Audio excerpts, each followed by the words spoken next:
Europe just crossed a line it's avoided for years. Some lines I don't cross. BRICS is moving from hashtags to hard coordination. Hard. And the Arctic is no longer a postcard, it's a battle space. Let's dance, dickweed. I am Mandatory Fun Day. This is Worldwide Wednesday. Here's everything you need to know in a couple minutes. We're reading some of my favorite comments at the end, so drop your take as we go. You might get featured. Starting off with Poland, numerous drones were seen over Poland, sent by Russia. So the Polish and NATO allies scrambled some jets. They shot a bunch down, and Poland was understandably frustrated. This was the first time over NATO territory that drones have been shot down. Poland immediately invoked NATO's Article 4 to trigger alliance consultations. Article 4 is not Article 5, where there is a military response. It is simply a formal way to bring NATO allies together to discuss issues. There were numerous closures for Polish airports, and the Polish Prime Minister said that they are closest to open conflict since World War II. The Dutch and Italians scrambled their own aircraft. The UK Prime Minister and NATO Secretary General publicly condemned the incursion as extremely reckless.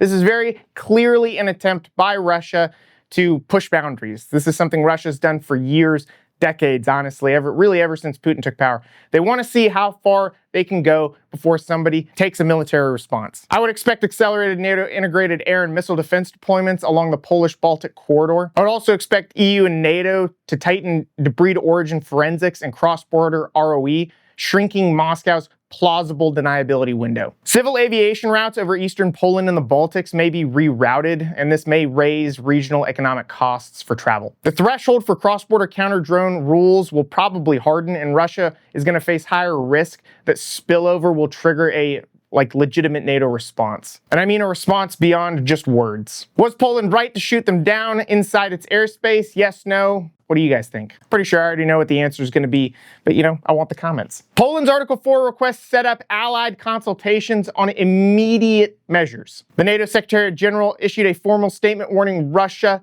and its allies that they will defend their airspace. Ukrainian President Zelensky urged a joint European air defense shield after the Poland incident, and NATO put out images/press signaling heightened vigilance at their headquarters. There was a broad allied message. Every inch of NATO territory will be defended, and it is sovereign. EU leaders floated sanctions. The idea of sanctions, come on. We've sanctioned the absolute piss out of them. One of the potential second-order effects I see here could be a European-wide layered air defense project, require incredible funding from numerous countries, more defense spending than many of these countries are used to. But I do think it's possible, especially if we're talking about drones or anything that air defense would shoot down. I would expect standing allied combat air patrols over choke points and pre-delegated ROE for drones. I do believe that Russia is going to test in other places, maybe the Baltics, the North Sea. I think they're going to continue to push boundaries where they can. I also believe that the EU and NATO's procurement of munitions and radars, things of that nature, I think it's going to get a lot faster and a lot more. I want you to give me your one-word prediction. NATO's next move is what? Fill in the blank. The video is not over, but I do want to talk about the mandatoryfunday.com. That's where you can get all my merch, where you can sign up to be a member. Members get 20% off everything on the website, and they get access to exclusive content that nobody else sees. In addition to that, I have a link on there for regulation-compliant shirts that you can buy. Let's get back to it. The Gerald R. Ford CSG conducted allied operations in the High North from August 23rd to September 8th. The drills spanned flight ops and strike exercises in and above the Norwegian Sea. Partners included Norway, Germany, France under NATO MARCOM. The focus was cold weather flight ops, interoperability, and Arctic sea control. Russia surveyed allied movements in the region per naval reporting. They're kind of always spying on us, right? The Ford's presence underscores naval ability to surge above the Arctic Circle. High North activity complements Baltic air policing as a North flank deterrent. I believe numerous countries are going to increase their naval presence, and Norway and Germany will likely increase sortie rates. They're going to want to refine their undersea tracking. Russia will likely dedicate more ISR, or reconnaissance and surveillance, to certain regions, and they'll divert assets from the Black and Baltic theaters to do so. We're going to see a lot more military movement through commercial Arctic lanes. They'll be monitoring convoys through those areas to ensure economic stability. Latvia's defense leadership has proposed temporary airspace restrictions near Russia and Belarus. A major nationalist party urged closing land borders with Russia and Belarus during the current risk spike. The move follows Poland's drone shootdowns and regional alert levels. Riga already reinforced its border after prior drone debris incidents. Baltic capitals are coordinating with NATO on risk thresholds and civilian aviation deconfliction. These measures are being framed as temporary emergency steps. I think the aim is to complicate or sabotage intel activity during Russian Belarusian drills. If implemented, cargo flows via the Baltics will probably reroute, nudging up costs and delays. Border closures are going to create friction for Russia and Belarus intelligence tradecraft, forcing riskier methods.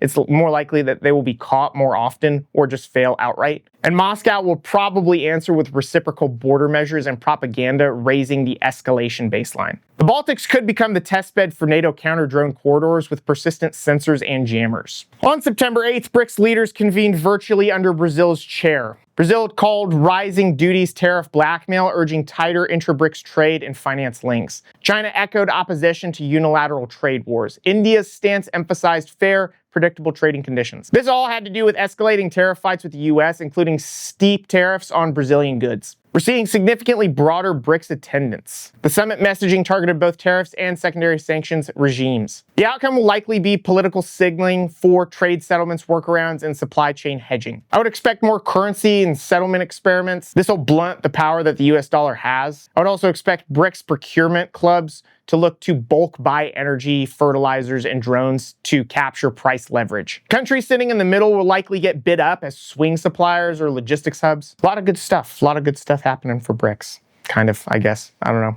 Depends on how you look at it. India deployed 65 personnel to Russia. Location was the Molino training ground. This was from September 10th to the 16th. It was a multilateral exercise, company-level tactics, and counterterrorism. Despite heightened US-India trade friction, they decided to participate anyway. India is now balancing Western ties with legacy Russia defense links. The Indian media reported all of this to the country, so they wanted to, politicize this. They wanted it to be public. I believe this is a clear signal that they want strategic autonomy. Washington will probably recalibrate expectations on the relationship India has with Russia. This allows India to stay familiar with Russian equipment and tactics. This is useful for de-risking spares and legacy fleets. If US-Indian tariffs linger, I would expect defense offsets and production to tilt further toward non-US vendors. China, Russia, and Mongolia staged their first joint border defense drill. It was conducted last week where the three borders meet. It's a first of its kind drill. They set up a joint command post on the Chinese side. Activities included joint planning, reconnaissance, and strike drills. The aim was to test a new model of border defense cooperation. Follow-on meetings exchanged views on border management and control, and this comes amid tightening Beijing-Moscow security coordination. Mongolia's participation gives the triangle operational teeth,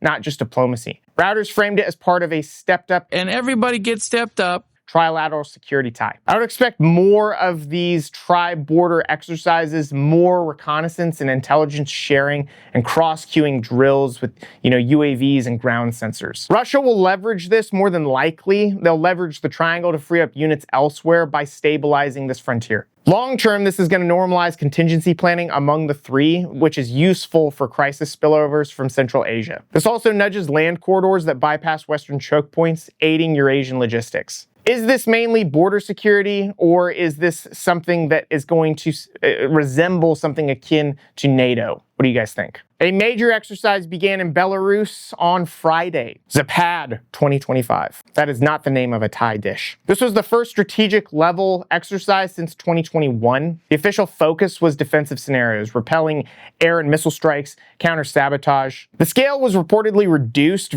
in comparison to 2021, and the activities were shifted deeper into central Belarus. I would expect NATO counter-exercises to be seen because of this. Intel surges, Baltic SIGINT, air policing, and border restrictions, specifically near Latvia. If the exercise runs well, Moscow will market a recovered force, shaping 2026 posture and procurement. Borders and tariffs used to be paperwork. Now they're weapons. The high north isn't distant. It's upstream from your energy bill. And BRICS and NATO are both shifting from press releases to practice. I am Mandatory Fun Day. This was Worldwide Wednesday, and that was everything you needed to know in a couple minutes. All right, that's the end. Now let's get into the comments. Epsilon13 says, I love receiving it as much as you love giving it to me. I feel like I need to report this to somebody. CMB9111 says, I'm glad you enjoy giving it to us and enjoy taking it. Steve, what are you doing to me? What are you doing to me? Why? Osterwolf says, if I were India, I would also be making deals with China. I would not break contracts with the US as that is problematic, but I would start making deals I could later. I'm not really sure. I feel like the thought kind of got cut off there. But yeah, every country is going to do whatever they believe is most advantageous to them. And that includes making deals with anybody they can. Amos says, as always, a powerful delivery and hilarious graphics. The algorithm has been good to me recently to bring your content. That's really nice. The DVS1 says, great video as always, informative and funny. Heart. Thanks. Loris Payne says, it's always heartwarming when the dictators find out in the end that the true defense coalition is the friendship they made along the way. Boneyard says, big bank's gonna get their World War III. No comment. I don't want to get Epsteined. All of Death says, I'm only here for the Beyblades quotes. I'll add some more of those. All right, let's let it rip with the next comment. New Doge says, bro rocks. My man had enough energy for 2 words and he used it to be kind. Thanks, brother. Sure as hell isn't an American job. Why would any of your allies actually trust you right now? That was by Red Kitten.